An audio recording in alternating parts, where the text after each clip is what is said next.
A common question asked is, why do people want euthanasia? And surprisingly, it's not necessarily for the reasons you might think.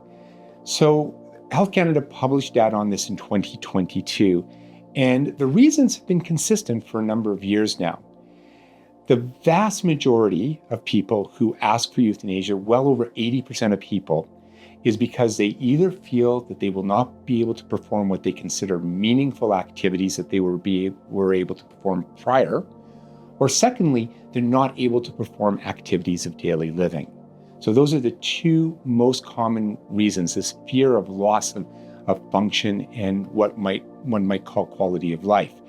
And more importantly, things that they might associate with what makes them a human being, which again gives us another way that we can come back at them and saying, you know what, you're more than the activities you do, you're more than what you do on a day-to-day basis, reaffirming that dignity goes beyond certain abilities. To that point, we should talk a bit about what are patients actually looking for? What are they hearing when they're given a potential life-threatening diagnosis? And keep in mind, some of these are just potential life-threatening illnesses. They're not necessarily always terminal cancer. And maybe to step back just for a second, in Canada, only about 60% of people who do actively get euthanasia have cancer. The other 40% have a variety of other conditions that may or may not be terminal in the foreseeable future. So when people do get that type of diagnosis, whether it be cancer or some other potentially life-threatening illness, oftentimes there is a real deep feeling of fear, of anxiety, and that can culminate in this initial desire to want to end their lives. And this has been looked at in research because it's very interesting, because when we hear that, that they have a desire to die, many people would interpret that they want to end their lives. The fact is that more often than not, that's actually not the case, at least initially when people get the diagnosis.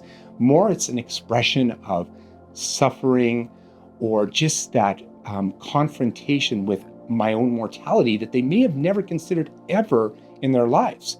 And then sometimes that actually even spirals into just depression. But the interesting thing, what research shows, that if you walk through patients when they've been given that diagnosis, when they maybe have expressed that desire that, how am I going to go on? I want to die. Many patients who are supported within about 2 weeks actually reverse their decision because they actually do want to live. They just want to know that they can live with the support and dignity of others. In fact, the founder of the modern hospice movement is an individual in London. Her name is Dame Cicely Sanders, and she said that suffering is only intolerable when nobody cares.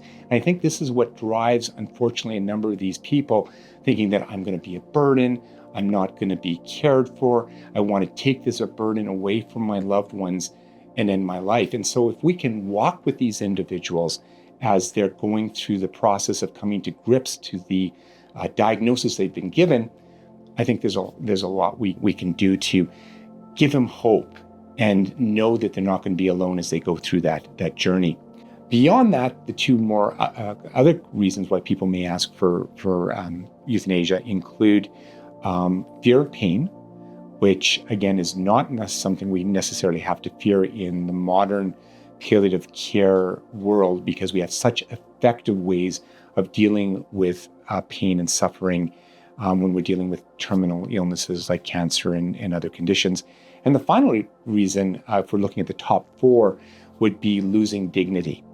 Again, something we can easily go back and address by reminding people that we're going to be with them, we're going to journey with them, and you are more than your abilities.